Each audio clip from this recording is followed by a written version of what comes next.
Ricardo Valeriano lived in a glass and steel fortress, a monument to his huge wealth and shady taste. His villa sat on a cliff overlooking a distant, boring coastline, miles from the steamy Yucatan jungles. But a tiny piece of that jungle, dark and dangerous, was now inside his perfectly controlled home. It was an old stone carving, no bigger than a hand, showing a coiled, thorny serpent, maybe a ward, maybe a focus for something ancient. Ricardo had gotten it from a freshly looted Mayan site, brushing off local curse warnings like he brushed off customs fees. His security was top-notch. Motion sensors, pressure plates, reinforced doors, cameras feeding to his study. Tonight, though, the system was acting up. Cameras flickered with static in empty rooms. The stolen carving, sitting on velvet under a spotlight in his study, felt ice-cold and gave off a faint, almost unheard hum. Ricardo, pouring vintage brandy, frowned. Then, through the fancy intercom system, which was supposed to be offline for an update, came a sound. A woman's voice, softly singing an old Mayan lullaby. Each note held ancient sadness and a creepy sweetness. He marched into his huge main hall, all polished marble and stolen treasures. And there she stood, like she'd just walked through concrete and steel. A woman, painfully beautiful, in an old-fashioned white dress that seemed to swallow the light. Her long black hair flowed down. She smiled at him, slow and deliberate. "What? But my security cameras," Ricardo stammered, his usual cockiness gone for a second. "How did you—" "Your toys can't stop the tide, collector," she said, her voice like the lullaby but edged with steel. The clean air of his villa suddenly smelled like a jungle floor, wet earth and tropical blossoms. His defenses started failing one by one. Lights exploded in showers of sparks. Alarms wailed weirdly, then died. The heavy, magnetically locked door to his study clicked open softly. The Xtabay. Ricardo felt a cold certainty that's what she was, glided through his home like she owned it. She played with him. He'd see her reflection in a display case, turn, and she'd be gone.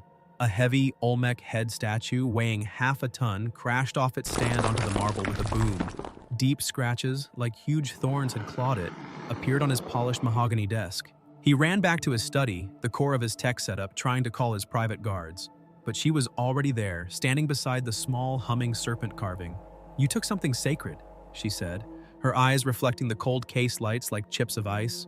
"You woke something you don't understand." Ricardo, panic now a cold lump in his gut, grabbed a Ming Dynasty vase, the closest thing to a weapon. "I'll give you anything. Money, other artifacts." She laughed, a sound like wind through bones. "You offer me trinkets when you hold a piece of my soul?" Her pale, slender hand reached for the stone serpent. When her fingers touched it, the humming got louder, and the room turned freezing.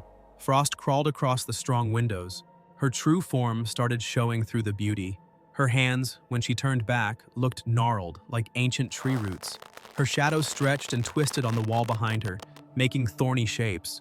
Her black hair seemed to subtly writhe like dark snakes. He stumbled back, fumbling in a drawer for his pistol. He fired. Once. Twice. The bullets went right through her like smoke.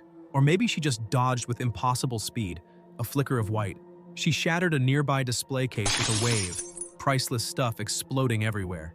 "Your walls can't protect you, Ricardo," she whispered, moving closer. "Your money can't buy your way out of this debt." He scrambled for his panic room, a hidden steel box behind a bookshelf. He slammed the heavy door, a shaky sob of relief escaping him. Safe. A soft chuckle came from behind him. She was already inside. Or maybe she'd just walked through the steel. She sat on the single cot, the stone serpent now resting in her lap. "There's no hiding from sacrilege," she said, her voice now a dry rustle, like thorns scraping stone. Desperate, Ricardo lunged for the artifact, thinking if he could just give it back, maybe she'd stop. She let him take it. The second his fingers touched the cold stone, the worst pain he'd ever felt shot up his arm and into his heart. He screamed, a thin, weak sound, and collapsed. Ricardo Valeriano was found 2 days later by his cleaner. His multi-million-dollar villa was trashed. Statues broken, glass everywhere, deep gouges in wood and stone.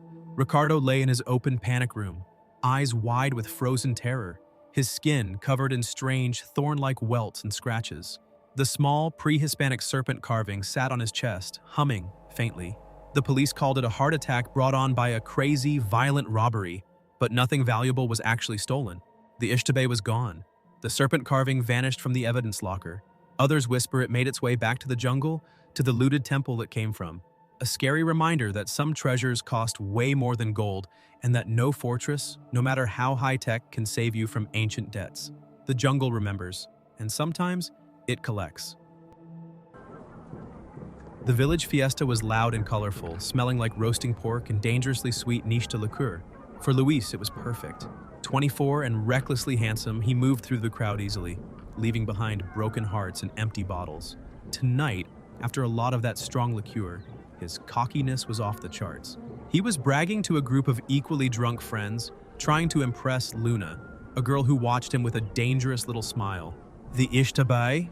Luis scoffed, his words slurring. Just an old wives' tale. I'll go to lover's Ceiba right now and ask her for a dance. Maybe she's lonely. His friends laughed, some nervously. Luna just raised an eyebrow. The lover's Ceiba, a huge old tree just outside the village, had a bad reputation. Sure, people met there secretly, but it was also a place where men like Luis, cheaters, heavy drinkers, and big talkers, sometimes met a different kind of date. His pride, soaked in ish-tah, was hurt. You don't believe me? Watch! He grabbed another swig from a bottle and swaggered down the moonlit path out of the village. The party sounds faded behind him, replaced by crickets and rustling jungle noises. The path was dark and confusing, the moon making shadows that seemed to move. As he got near the lover's Ceiba, its huge canopy blocking the stars, he started yelling, his voice echoing weirdly in the quiet. Xtabay, little ghost lady, come out, come out! Luis is here and he's thirsty for more than just liquor. And there she was, leaning against the tree trunk like she'd been waiting. Stunningly beautiful, even in the dim light. Her white dress seemed to glow. She was combing her incredibly long black hair with slow, careful movements. She looked up as Luis stumbled closer, a slow, knowing smile on her lips. She waved him forward with one finger. Her voice was sweet. You called for me, handsome one? The air near the tree smelled thickly of the liqueur he'd drunk, mixed with night-blooming jasmine and something wild. Luis, already dizzy, felt pulled towards her.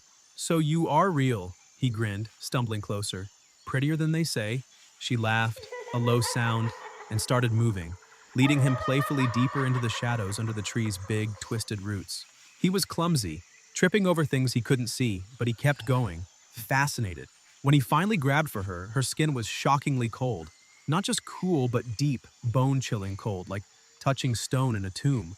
Her eyes, sparkling with amusement a second ago, flashed with something ancient and hungry. For just a moment, her long black hair brushing his arm felt less soft and more like sharp wires poking him. She laughed again, the sound now both attractive and scary. Then, with surprising strength, she pushed him. Hard.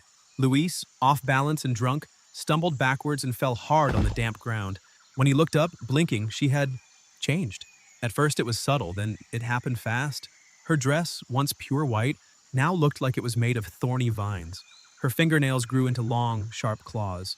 She was still smiling, but it was too wide, showing teeth that looked sharp and needle-like. You've danced with many girls, Luis? She hissed, her voice not sweet anymore, but a dry, scraping sound. You've lied to many. Now you'll dance with me. Your last dance. She accused him then, naming names, listing his cheating and his mean tricks. His drunken confidence vanished like smoke, replaced by pure, choking terror. He tried to scramble away to run, but his body felt heavy and slow, his booze-soaked brain not working right. He yelled for help, but it was a weak croak, lost in the jungle or drowned out by the distant fiesta music. He was completely alone with this beautiful, terrifying thing. She chased him, not graceful anymore, but with scary, fast movements. Her true form became clearer. He saw glimpses of feet like bird talons leaving strange, deep prints. Once, when she turned, he saw her back. Not smooth skin, but a hollow, thorny shell, like the inside of a rotten tree. Some stories said she could turn into a giant, thorny snake. As she backed him against the solid Ceiba trunk, her shape seemed to ripple and grow huge, her shadow massive and monstrous. He grabbed a fallen branch, a weak attempt to defend himself. She just looked at it, and it crumbled in his hand into dry thorns that cut him. He felt those thorns everywhere now. In her touch, just being near her was painful. The sweet smell of liqueur and flowers turned sickly, and her eyes now burned with a cold, evil light. Villagers found Luis the next morning at the foot of the lover's Ceiba.